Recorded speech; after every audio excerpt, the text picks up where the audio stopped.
بسم اللہ الرحمن الرحیم۔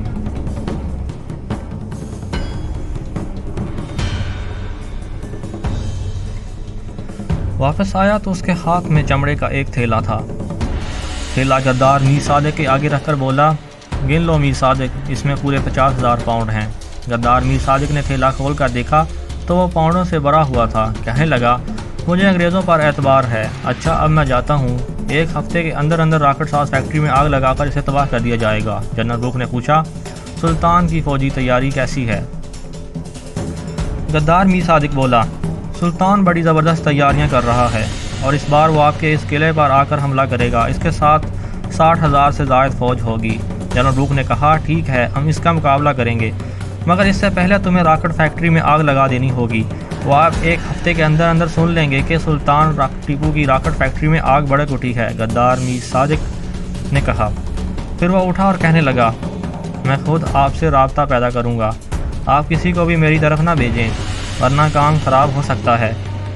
یہ کہہ کر وہ جنرل بروک سے ہاتھ ملا کر کمرے سے باہر نکل گیا۔ قلعے کے باہر اس کا گھوڑا بندھا ہوا تھا۔ اس نے دولت کا تھیلا گھوڑے پر اپنے سامنے رکھا اور اسے بگاتا ہوا رات کے اندھیرے میں جنگل میں غائب ہو گیا۔ ادھر نظام دکن کی بھتیجی شہزادی فرخندہ کے چچا کو پتہ چل گیا کہ اس کی بھتیجی دشمن یعنی سلطان کے سپہ سالار ابدال سے شادی کرنا چاہتی ہے، اور اس نے اسے کوئی خفیہ پیغام بھی بھجوایا تھا۔ اس نے شہزادی فرخندہ کو مارا پیٹا اور حویلی کی اوپر والی کوٹری میں بند کر دیا۔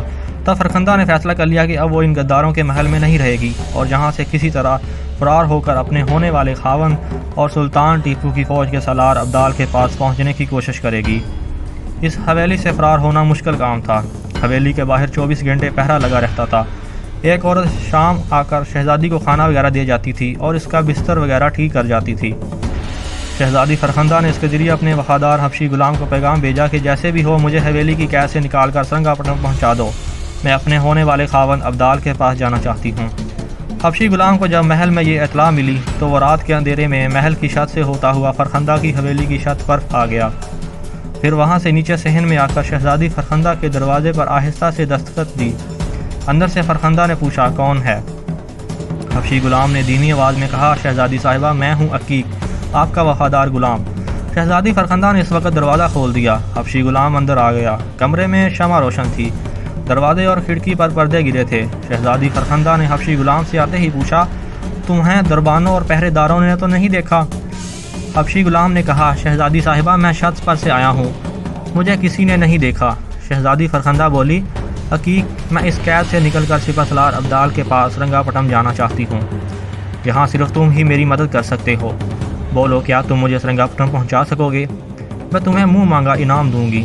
حبشی غلام نے کہا، شہزادی صاحبہ، میں آپ کا خادم ہوں، میں یہ کام اپنا فرض سمجھ کر کروں گا، کسی معاوضے کے لالچ میں آ کر نہیں کروں گا، آپ فکر مند نہ ہوں، میں سارا انتظام کر لوں گا، آپ کل رات تیار رہیں، میں کل رات کسی بھی وقت آ سکتا ہوں۔ دروازہ اندر سے کھلا رکھیے گا۔ شہزادی فرخندہ نے خوش ہو کر کہا، مجھے تم سے یہی امید تھی عقیق، میں کل رات تمہاری راہ دیکھوں گی، مجھے بھول نہ جانا۔ حبشی غلام نے کہا، یہ کیسے ہو سکتا ہے شہزادی صاحبہ، نمک خوار غلام اپنے آقا کو کبھی نہیں بھولا کرتے۔ اب میں جاتا ہوں، کل رات آؤں گا اور آپ کو لے کر یہاں سے نکل جاؤں گا۔ حبشی غلام چلا گیا۔ دوسرے دن وہ تیاریاں کرتا رہا۔ اس نے 2 بہترین گھوڑوں کا بندوبست کر لیا۔ یہ بڑی اعلیٰ نسل کے گھوڑے تھے جو کئی میل کا سفر کر سکتے تھے۔ دونوں گھوڑوں کو اس نے محل سے دور۔